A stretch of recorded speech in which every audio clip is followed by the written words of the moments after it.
नमस्कार मेरे बहुत बहुत प्यारे मित्रों। जैसा कि हम लोगों ने पिछले वीडियो में आर्टिकल 55 यानी अनुच्छेद 55 के बारे में चर्चा कर लिए थे। आज हम लोग क्या करेंगे, अनुच्छेद 56 के बारे में समझेंगे। 56 में क्या बातें कही गई हैं, क्या है, हम लोग सिर्फ और सिर्फ 56 के बारे में डिस्कस करेंगे। जैसे कि हम लोगों ने 55 में क्या बात किया था कि राष्ट्रपति के निर्वाचन की जो रीति होगी उसके बारे में हम लोगों ने चर्चा किया था। एक विधायक का मत मूल्य निकाला था, एक संसद सदस्य यानी सांसद का मत मूल्य निकाला था, उसके वैलिड वोट कैसे कहते हैं, कुल वैध मत क्या होते हैं, कोटा क्या होता है, अगर इनके इलेक्शन में अगर कोई विवाद उत्पन्न होता है तो वो कौन सा कोर्ट उसका निपटारा करेगा, और अगर किसी व्यक्ति को कोई व्यक्ति जो है वो चुनौती देना चाहता है ऐसे निर्वाचन की प्रक्रिया को, वो व्यक्ति कौन होगा, प्रत्याशी होगा या फिर वोट देने वाला होगा या फिर कोई बाहरी व्यक्ति होगा, हम लोगों ने इसके बारे में डिस्कस कर लिया था। तो आज हम लोग क्या करेंगे, अनुच्छेद 56 के बारे में चर्चा करेंगे, जिसमें राष्ट्रपति का कार्यकाल के बारे में बात किया गया है कि राष्ट्रपति के कार्यकाल क्या होंगे, कितने वर्ष के होंगे, क्या उन्हें कार्यकाल से पहले उनको पद से हटाया जा सकता है या फिर वो स्वयं त्यागपत्र दे सकते हैं, त्यागपत्र देंगे तो किसे देंगे। प्रश्न यहाँ पे फैक्चुअल बन जाते हैं, फैक्चुअली बन जाते हैं कि राष्ट्रपति का कार्यकाल कितने वर्ष का होता है, राष्ट्रपति के कार्यकाल पूर्ण होने से पहले क्या उन्हें पद से हटाया जा सकता है, क्या राष्ट्रपति अपना त्यागपत्र किसे सौंपता है, ठीक। और भी कई सारे प्रश्न बनते हैं, जैसे कि अगर राष्ट्रपति जो इनके विवाद जो होते हैं इनके इलेक्शन में, तो उसका निपटारा कौन करता है, जैसे कि मैंने पहले ही वीडियो में चर्चा कर लिया है। तो इसमें से क्या है, महत्वपूर्ण प्रश्न बन जाते हैं जो फैक्चुअल होते हैं, ये आपको याद रखने होंगे, बहुत ही छोटे छोटे हैं। तो अगर मान लीजिए कार्यकाल का निर्धारण क्यों किया जाता है, कार्यकाल का अगर निर्धारण नहीं किया जाएगा तो क्या होगा, समस्या आएगी, अस्पष्टता की समस्या आएगी। जैसे मान लीजिए किसी व्यक्ति को किसी पद पर बैठाना हुआ, मान लीजिए राष्ट्रपति पर ही, और हम लोगों ने राष्ट्रपति का कार्यकाल निर्धारित ही नहीं किया, ठीक, निर्धारित ही नहीं किया, जो कि सर्वोच्च पद होता है हमारे देश का। सर्वोच्च पद का क्या होता है, इसको प्रथम नागरिक भी कहते हैं। क्या कहते हैं, प्रथम नागरिक, और सर्वोच्च कमांडर भी कहते हैं। तीनों सेनाओं का कमांडर भी ये होता है, जो कि आपके वनडे एग्जामिनेशन में, बहुत से छोटे छोटे एग्जामिनेशन में डायरेक्ट पूछ लिए जाते हैं। तो अगर इनके कार्यकाल निर्धारित नहीं किया जाएंगे तो असमंजस की स्थिति आ जाएगी। तो हमारे संविधान सभा के जो सदस्य थे उन लोगों का यही विचार था कि हमारा देश कैसा है, हम उसके अकॉर्डिंग संवैधानिक पदों का क्या करें, सृजन करें, निर्माण करें। और उसी संवैधानिक पद में एक सर्वोच्च पद जो है वो राष्ट्रपति महोदय का है, जो हम लोग समझ रहे हैं, चर्चा कर रहे हैं, ठीक, जिसमें से हम लोग 55 तक चर्चा कर चुके हैं। संविधान के अनुच्छेद के बारे में आज हम लोग 56 के बारे में चर्चा करेंगे। इसमें हम लोग समझेंगे कि इसका कार्यकाल क्या है, ठीक। तो इसका कार्यकाल जो होता है 5 वर्ष होता है, ठीक।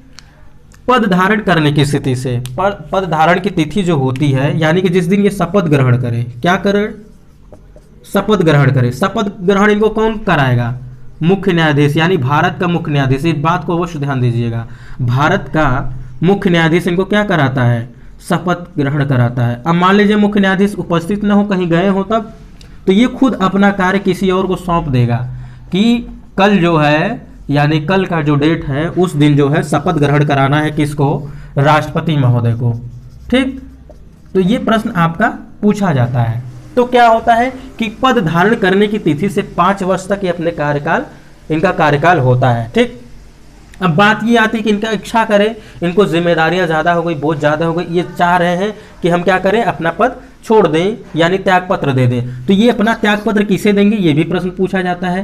तो ये अपना त्यागपत्र अगर उपराष्ट्रपति यानी वाइस प्रेसिडेंट को दे देंगे, वाइस प्रेसिडेंट उपराष्ट्रपति को, तो ये अपने पद से मुक्त हो जाएंगे। क्या हो जाएंगे, अपने पद से मुक्त हो जाएंगे, अपनी जिम्मेदारियों से छूट जाएंगे। एक तो ये बात होगी कि इनको अपनी इच्छा के अनुसार अपना पद छोड़ना था, तो ये क्या किए, उपराष्ट्रपति को त्यागपत्र दे दिए। अब बात ये आती कि इनके कार्यकाल से पहले अगर इनको पद से हटाना हुआ तो कौन सी प्रोसेस होगी, कौन सी प्रक्रिया होगी, तो वो होता है महाभियोग की प्रक्रिया। क्या होता है, महाभियोग, जिसे इम्पीचमेंट कहते हैं। क्या कहते हैं उसे, इम्पीचमेंट, महाभियोग की प्रक्रिया। अब महाभियोग की प्रक्रिया किसके द्वारा लाई जाती है, कब लाई जाती है, जब राष्ट्रपति महोदय संविधान का अतिक्रमण कर देते हैं। संविधान का अतिक्रमण से तात्पर्य क्या होगा कि संवैधानिक तरीके से शासन न चले, संवैधानिक तरीके से कार्य का निर्वहन न हो, ठीक। तो हम लोग जब आर्टिकल 61 पढ़ेंगे, आर्टिकल 61 में हम लोग इसके बारे में पूरा डिटेल में डिस्कस करेंगे कि आखिर ये महाभियोग की प्रक्रिया लाई कैसे जाती है, प्रक्रिया पूरी कैसे होती है, हम लोग इसके बारे में चर्चा करेंगे, ठीक। तो प्रश्न यहाँ पर ऐसे डायरेक्ट पूछा जा सकता है, पूछा जाता भी है कि राष्ट्रपति को उसके कार्यकाल से पूर्व किस प्रक्रिया द्वारा किसके द्वारा उसके पद से उसको हटाया जा सकता है। तो वो महाभियोग की प्रक्रिया होती है, इस बात को आप अवश्य ध्यान दीजिएगा। ठीक, तो ये हो गया कि वो अपनी इच्छा अनुसार दे रहे हैं त्याग पत्र, ठीक, इच्छा अनुसार दे दिए, और ये क्या हो गया, उनको उनके ऊपर आरोप लगाकर या फिर वो ऐसे कार्य कर दिए, असंवैधानिक कार्य कर दिए, जिसके कारण से उनको पद से हटाया जा सकता है महाभियोग की प्रक्रिया के द्वारा। ठीक, अब बात ये आती है कि अगर राष्ट्रपति का पद रिक्त हो, अगर राष्ट्रपति का पद रिक्त होने की स्थिति में हो, तब क्या होगा, तब वो अपने उत्तरदायित्व निभाएगा जब तक कि उसका उत्तराधिकारी राष्ट्रपति पद का ग्रहण न कर ले। यानी मान लीजिए कोई ये व्यक्ति था और ये राष्ट्रपति बना, क्या बन गया, प्रेसिडेंट बना, ठीक, इसका 5 वर्ष कार्यकाल पूरा हो गया, लेकिन अगर मान लीजिए इलेक्शन हो रहा हो, इलेक्शन में थोड़ी बहुत त्रुटियां आ गई हो, अगर मामला न्यायालय में चला गया है, तो ये जब तक नया राष्ट्रपति यानी जो राष्ट्रपति इसमें से चुनेगा, जो विजयी होगा, जब तक कि ये पद ग्रहण नहीं करेगा, जब तक कि ये पद ग्रहण नहीं करेगा, तब तक क्या होगा, ये व्यक्ति जो है यही राष्ट्रपति के कार्यों का क्या करेगा, निर्वहन करेगा। ठीक, इस बात को आप जरूर समझिएगा। अगर आपका ऑप्शनल सब्जेक्ट पॉलिटिकल साइंस है या पब्लिक एडमिनिस्ट्रेशन भी है, तो उसमें ये प्रश्न पूछे जा सकते हैं इंटरव्यू में या फिर मेंस में पूछे जा सकते हैं। अगर आप स्टेट सिविल सर्विसेज यूपीएससी की अगर तैयारी कर रहे होंगे तो ये प्रश्न पूछे जा सकते हैं, जो कि बहुत नॉर्मली ईजी है, लेकिन आप क्या कर सकते हैं, इसमें कन्फ्यूज हो सकते हैं। तो आइए एक बार हम लोग फिर से समझते हैं इसको कि राष्ट्रपति का कार्यकाल क्या होता है, 5 वर्ष होता है। ठीक, आर्टिकल 56 के बारे में हम लोग चर्चा कर रहे हैं। अगर इसको अपनी इच्छानुसार पद से मुक्त होना है तो ये उपराष्ट्रपति को अपना त्याग पत्र दे देगा। और क्या होगा कि अगर इसको इसके कार्यकाल से पूर्व इसके पद से हटाना है तो महाभियोग की प्रक्रिया के द्वारा इसको हटाया जा सकता है। ये प्रक्रिया किसके द्वारा लाई जाती है, संसद के द्वारा लाई जाती है। ठीक, हम लोग चर्चा करेंगे 61 में, यानी अनुच्छेद 61 में बात करेंगे।